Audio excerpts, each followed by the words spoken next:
मैं हूँ डॉक्टर प्रीति और मैं एक स्त्री रोग तज्ञ हूँ।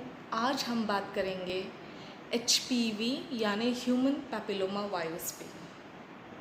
हम सबको पता है कि HPV एक कॉमन वायरस है जो सेक्सुअल कांटेक्ट से फैलता है। उससे हमें बचना इसलिए चाहिए क्योंकि ये वायरस दो चीज़ें कर सकता है। एक तो जिसे हम वॉट्स कहते हैं या हिंदी में जिसे मस्सा कहते हैं वो करता है, और दूसरा काफ़ी दिनों तक रहे तो कैंसर भी डेवलप हो सकता है।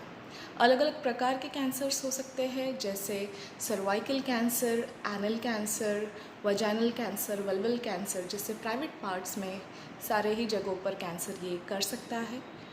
और काफ़ी बार ये हेड एंड नेक रीजन में भी कैंसर कर सकता है।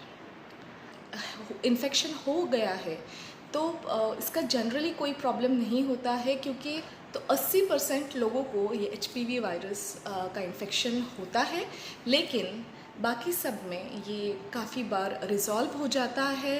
इसको रिज़ॉल्व होने में या अपने आप ठीक होने में 2 साल लगते हैं, लेकिन कुछ लोगों में ये काफ़ी परसिस्टेंट रहता है और आगे जाके, जैसे मैंने कहा, वॉट्स या काफ़ी बार ये कैंसर कर देता है।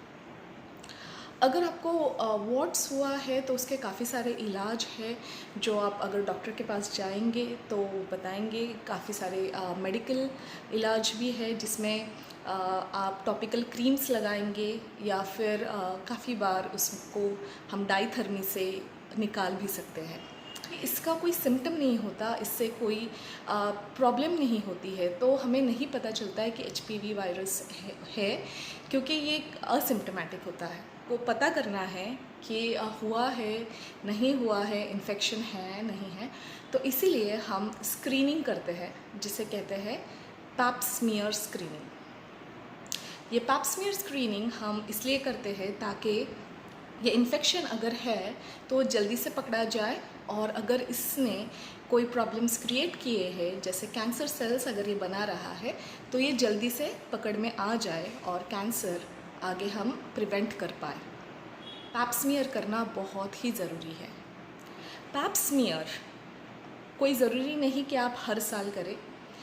25 इयर्स से लेके आप 50 इयर्स तक, मतलब 25 साल से लेके 50 साल की औरतें ये सर्वाइकल पैप स्मीयर हर 3-3 साल में कर सकती है। और क्योंकि ये HPV वायरस को एक सर्वाइकल कैंसर में डेवलप होने के लिए कम से कम 8 से 10 साल लग जाते हैं, तो 50 साल के बाद ये चांस बहुत कम होता है कि ये वायरस एक कैंसर में डेवलप हो। इसीलिए आप ये जो सर्वाइकल स्क्रीनिंग है जिसे हम पैप स्मीयर कहते हैं, ये 5-5 सालों के अंतर में भी कर सकते हैं।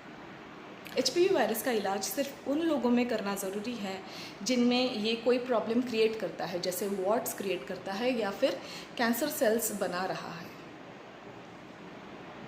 अभी HPV वायरस से प्रोटेक्ट कैसे किया जाए, यानी बैरियर कॉन्ट्रासेप्शन यूज़ करें हर बार आपके संबंध आ रहे हैं, तो उससे इन्फेक्शन कम होगा और आपके पार्टनर को भी चांसेस इन्फेक्शन होने के बहुत कम हो जाएंगे।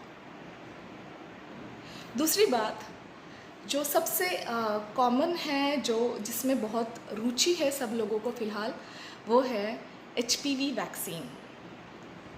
तो HPV वैक्सीन 2 अलग टाइप के आते हैं, एक गार्डासिल है, एक सर्वैरिक्स है। किसने लेना चाहिए HPV वैक्सीन? तो जो लड़कियां या लड़के अभी तक सेक्सुअल कांटेक्ट में नहीं आए हैं, क्योंकि HPV का एक्सपोजर होने के पहले ये वैक्सीन लेना ज़रूरी है। इसीलिए अराउंड 12 इयर्स की एज से ही फिर 25 इयर्स की एज तक कभी भी आप ये वैक्सीन ले सकते हैं। लेकिन अगर आपका ऑलरेडी सेक्सुअल एक्सपोजर हो चुका है और आप बाद में ये वैक्सीन ले रहे हैं, तो इसके चांसेस बहुत कम हैं कि ये आपको किसी उसके इन्फेक्शन से प्रोटेक्ट करेगा। तो HPV वायरस के 100 से भी ज़्यादा वैरायटीज़ है, जिसमें से 6 and 11 वॉट्स या मस्से करता है, 16-18 most of the times cancers बनाता है।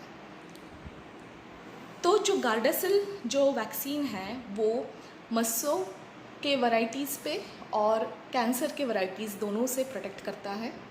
जो सर्वैरिक्स वैक्सीन है वो सिर्फ कैंसर वाले जो वैरायटी है उससे प्रोटेक्ट करता है। आप ये दोनों भी वैक्सीन्स में से कोई भी वैक्सीन ले सकते हैं। ये वैक्सीन 2 डोसेस में लेना पड़ता है। हम जनरली आम पे से देते हैं एज ए इंजेक्शन, और 6 महीने या 12 महीनों के पीरियड के अंदर तक दूसरा डोज़ लेना होता है। वैसे तो इसका इंजेक्शन का आज तक कोई मेजर साइड इफ़ेक्ट नहीं दिखा है, लेकिन अगर आपका एक्सपोजर हो चुका है और फिर आपको ये वैक्सीन के बारे में पता चल रहा है तो भी ये वैक्सीन लेने से कोई नुकसान नहीं होगा, तो आप ले सकते हैं।